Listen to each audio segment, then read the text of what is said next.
Welcome back to The Explainer. Today, we're doing something absolutely fascinating. We're popping the hood on GitHub's engineering blog. Now, we all know GitHub as the home for developers, right? But have you ever stopped to really think about the sheer infrastructure required to run a massive global platform like that? Today, we're going to dissect exactly how their engineering team manages that scale, drawing directly from their very own technical deep dives. Okay, let's dive into this. Just think about the sheer volume here. Over the course of just 1 year, the engineering team processes millions of commits across their internal repositories and billions, yes, billions of API requests. We're not just talking about hosting code for other people. This is about the massive volume of operations GitHub engineers have to handle internally, literally just to keep the lights on and keep shipping new features. And I really want to ground us with this one specific number, 10,000 plus. That's the number of internal app deployments powering GitHub services in a single year. When you're deploying at that kind of velocity, you simply can't rely on manual checks or clunky, outdated architecture. You need systems that are hyper-secure, fully automated, and lightning fast. So before we break down how they actually do it, it's absolutely crucial to understand that this crazy, massive scale is their everyday reality.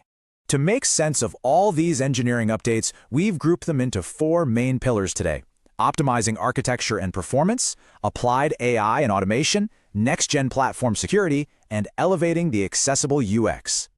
Section 1. Optimizing architecture and performance, making the complex feel simple and fast.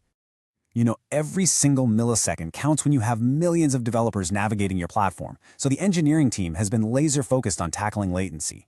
Navigating GitHub issues used to mean waiting for the server to fetch and render every single click. But by completely modernizing their architecture with client-side caching, smart prefetching, and service workers, they've engineered this navigation experience that feels pretty much instantaneous. It's like they're predicting what you're going to click next and have it ready before you even make the move. And it's not just about navigation. It's about core functionality. They recently tore down and rebuilt one of their oldest and most heavily used features, the search architecture in GitHub Enterprise Server. And this wasn't just some minor patch. They completely re-engineered the whole shebang for high availability, drastically better performance, and even unlocked advanced stuff like nested queries and Boolean operators.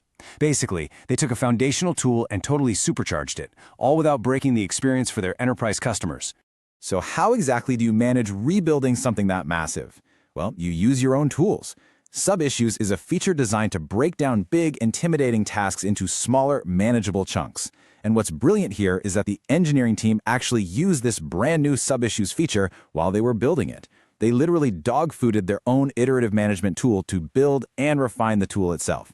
That is textbook engineering efficiency right there. Moving right along to Section 2, Applied AI and Automation, supercharging the developer workflow. GitHub isn't just out there selling AI tools. They are aggressively using them in-house to supercharge their own workflows. A massive part of that internal automation is this practice they call IssueOps.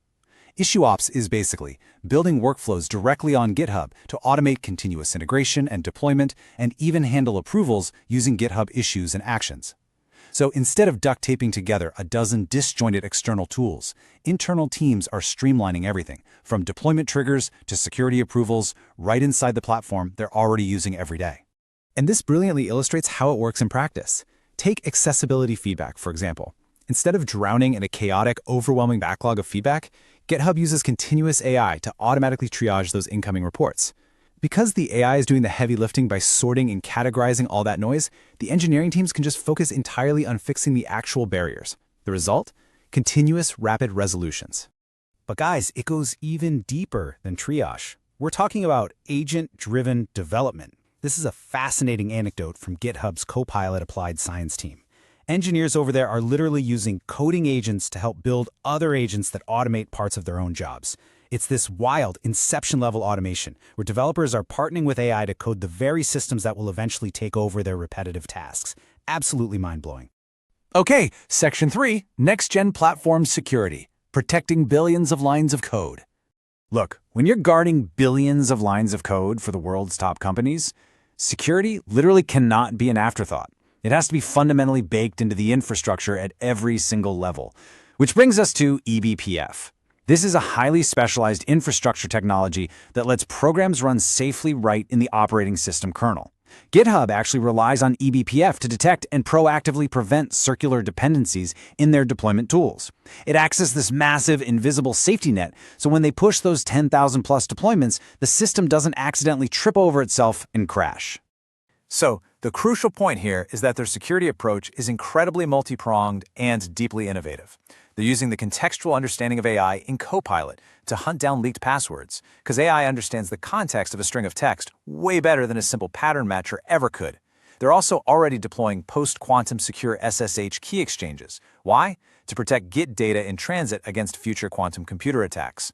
And, just as importantly, they're actively cleaning up outdated mitigations, because managing defense systems at scale means you have to know when old protections have outlived their usefulness. Finally, Section 4, Elevating the Accessible UX. Building the home for all developers. When GitHub says they're building a home for all developers, they mean absolutely everyone, regardless of how they interact with their computers. And that requires going from pixels to characters. The team wanted to create this fun, animated ASCII banner for the Copilot command line interface. But here's the catch. It had to be completely accessible and multi-terminal safe. This required some incredibly technical custom tooling and the use of advanced ANSI color rules. They didn't just slap some text on a screen. They engineered a terminal animation that screen readers and different terminal environments could properly interpret. And that brings up a genuinely unique engineering challenge. I mean, standard web accessibility is super well documented, right? We know how to make web browsers accessible, but how in the world do you translate visual web accessibility standards over to a purely command line terminal-based experience like the GitHub CLI? The engineering team basically had to venture into uncharted territory to map visual cues over to text-based environments, making sure terminal experiences are truly inclusive for every developer. To stop accessibility bugs before they even reach production, the accessibility design team does something really cool: advanced UX annotations. They realize that design systems alone just can't fix every single gap. So they proactively built annotations right into their primer design components and use Figma's Code Connect. This ensures that crucial accessibility details, like focus states or screen reader text, are clearly captured and handed off to developers before a single line of code is even written.